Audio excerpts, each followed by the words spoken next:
Hey guys, have you ever wondered what happens when the best League of Legends pros totally mess up? We're talking facepalm inducing. Did that just happen? Moments from players you thought were flawless. Get ready to see your favorite legends make some surprisingly embarrassing blunders you won't believe. Territory, so it might just be a huddle up and defensive here. Maybe with 45 seconds on Baron. Oh, play both the storm. There's the ultimate though. It's the blood record. Blood is in there. Oh no! He does get knocked up. Cody's son. Out and take him down and catch. He gets out of the way, but the rest of Fnatic, they're in trouble. That's the Cody's son. This late in the game, those are the plays that make the definitive statement. And now it's going to be Immortals with a huge power play. Reckless, he tried. Not a single hit by Immortals on that wave to the church. Turret's full HP right now. We'll see the next wave coming through. The Cody Sun wants in, and they're not going to mean too much. The wave through not yet there for the Fnatic bot laner. Shockwave again. They go for front lane because they have the damage of it. Wilso has Fall Flame.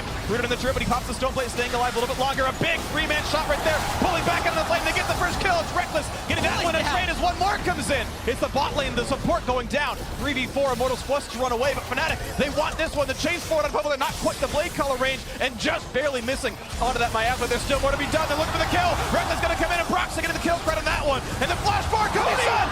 The insect but betrays his teammate. And it's going to be the ace for Fnatic. Cody's son loses his mind by flashing into an entire team at the end. And we talked about the volatility of these fights. Fnatic might win off this. The wave is close. Everything stacked up at the same time. Flame taking insane turret shots. Free autos onto him. No one else is tanky. They kept going in. They had the flashes up. And like you say, Groups only dropped a single game. Invictus Gaming did drop a second one in groups. Rookie went so fast out of base, he did not actually buy an item. Game Oh, 5 what? did not purchase here. He's gonna have to recall. Someone needs to tell him he did not get items. Rookie, this is not where you want to be, buddy. He's probably going back to base anyway. This should mean that He's not he's recalling. forced out, and no, he's going to stay with no item, it looks to be. This means that a late invade is just huge value for KT. They know the mid laner can't really respond. Woofing it back. All the way back to his inhibitor Wow. turret for a severely delayed lane phase now. And already KT Rolster just opening up this game with a smile on their faces. I want to say, though, in spite of all this, it's smart from IG to say, we cannot defend anything. We don't have a mid laner. Let's try to get vertical jungling. Let's get ourselves a big buff. They've got the red buff here, but Rookie only hits the minion wave now. Rookie gets in there, and UCal did everything he could to shove that. Let's give them backing away, TP on the flank. Unipon's still pushing into mid lane. Everyone spots this one out. Abadaga's just going to have to run. Going to be hard to go toe-to-toe with the Tryndamere. Take away the ultimate and see who can live longer. Have to find out. Abadaga clean side steps coming in, trying to move in. He hasn't been sustained. Now he's going to have to use his own Tryndamere all down the line. We didn't push it. Why can't NA mids use this ult? I think he was trying to wait it out. He's trying to get into a situation where he can press it enough late that he can turn and kill Evie after his expires, but he just got greedy, and I'm not sure if that was a crit there from Evie or not. News for them is now they have a fed top laner and a fed jungle too. 7k is the gold lead that Armor has just crested, level 11. RLA continues to get shut down, and in games like this, it just feels very difficult to find ways back in. And I look at the Drakes and I see potentially that being a window, but also just another opportunity for Mad Lions to find a fight and slap their wallets around. They've got their telescope out to see that window. It's so far away. They're looking away down into the late game. I can see it. I see it. There it is. Lifting in the sunlight? No way. Oh, buddy. No way. this game keeps delivering laughs. Why is he? Where did he summon the first one? Because Mad Lions don't even need that Rift Herald. Round 2, Elyoya in the top lane, Water Blade in hand. This could get messy. Humanoid, there's no mana on BDD. He's moving in, he's taking a tower shot. One more! Oh, outplayed! Oh, one more! The action does not stop. Armor now stepping forward. He's got a lot of armor because it's stacking up. He's got Conquer Talk as well. Instantly, Mad Lions just like that. I love it. It's a rumble in every single lane here. This is what you want to see at World's Group Stage, baby. Mad Lions are throwing down. This is such an important game for them. LeBlanc win, where usually he's very confident to pick it. No flash completely changes it because Humanoid can play it very aggressively. Even if Jungler's not there, he has to respect it. And BDD, he slides himself into turret range, trying to go aggressive to get the shield. Even though the root is on him, and so Chain procced at perfect timing. you know, from back, and he's ahead by a few CS, but gang, are you gonna be all right?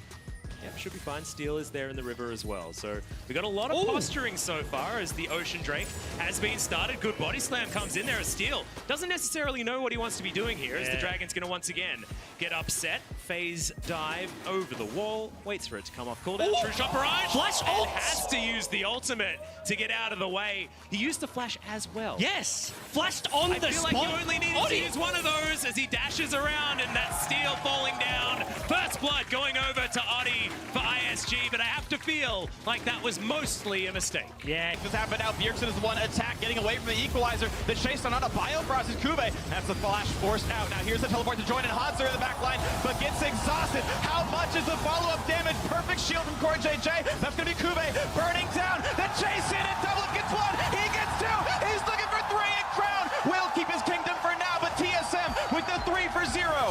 Double lift. Oh, and it gets deleted. Looks for the play, turns right back around on him. Samsung saving it with the big burst out of the mid laner. He must have assumed that Cloud had to have used his ultimate already in this fight. It started so great because everything going towards Muramana, so he's going to be scaling up. It's a slow game. I think it benefits Mad Lions. The lanes have been looking really well from them. Not just the mid lane, but also you've been seeing the priority that Karzia and Kaiser has been having in the bot side of the map. If they get a good back timing down there, then they can actually secure first Dragon for their team. Now with both junglers in the top lane, we could see a little bit of a battle here. CC coming through, dive going out. Tay underneath the turret gets charmed up. However, they don't have the health bars to continue the chase, continue looking to make the play here. Sheeny going in, goes for the body slam into the cask. They have applied the harpoon and Shadow. Oh no! What? That is a misclick that you are going to be feeling later on. Put the sad emote above your head. A tragic misplay for Tay. You hate to see it.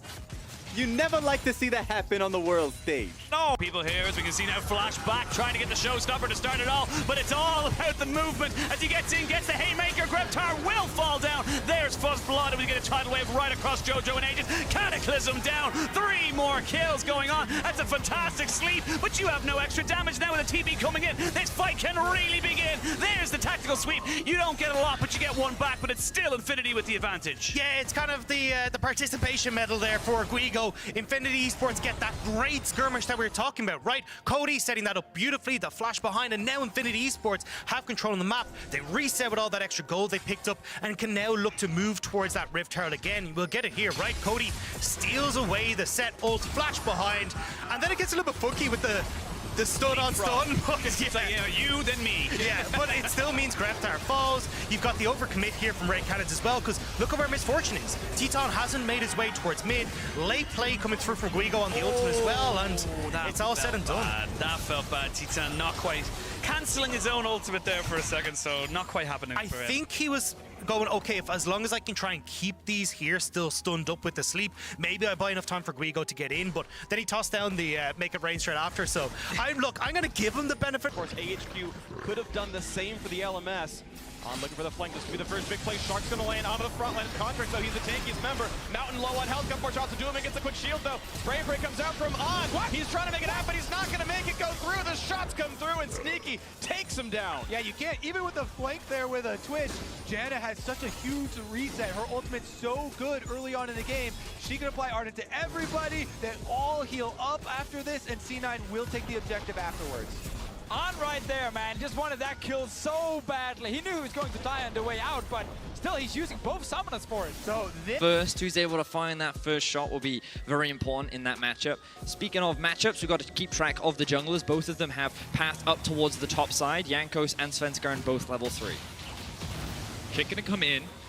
Jankos now trying to find the knockup. He's there, Wonder. Going to be able to follow up here. Prison does manage to connect. Svenskar now has to run. He just leaps forward. That's the ferocious bite. First blood, and now Licorice is in trouble. Niski now coming up. The heal is there. They're trying to chase this one down. They've set their eyes on Jankos, but that means Licorice is going to go down. This is a disaster. C9 getting cut down on the top side of the map. So I'm also going to be really interested to see Cloud9 against HKA. That's just such a bad start for C9. Literally 3 deaths in a 2v3 in the top river, 3.5 minutes against Yuchu. Total disaster. And never mind. 5G Ultimate will get there, Verizon, don't worry. But Blabber versus Inspired, these guys a bit all over the place across the group stage so far, but you can see that Blabber a little bit more active, Inspired a little bit more farm heavy, and sadly for Inspired, it seems like he's just going to have to be the one who's more farm heavy. Sometimes it can be very frustrating as a jungler who's on the winning end of this because you are taking away all options from Inspired, but he can be forced into GameStop. Wait, Blabber's dead. He's dead. Oh my! What just happened? You called it. He's here for the drama. He's here for the entertainment. Blabber again, and he taketh away. Oh no! Oh my god! Oh my god! At least he's changed up his arsenal from MSI, right? We are seeing Team Liquid finally answer on the opposite side of the map with that dragon, though. I mean, you look at the mid lane diff, though. This is 2,000 gold in the mid lane at 11 minutes. That is... Hit him just the wrong direction. He thought he was pushing him in. Tactical's still shorted it.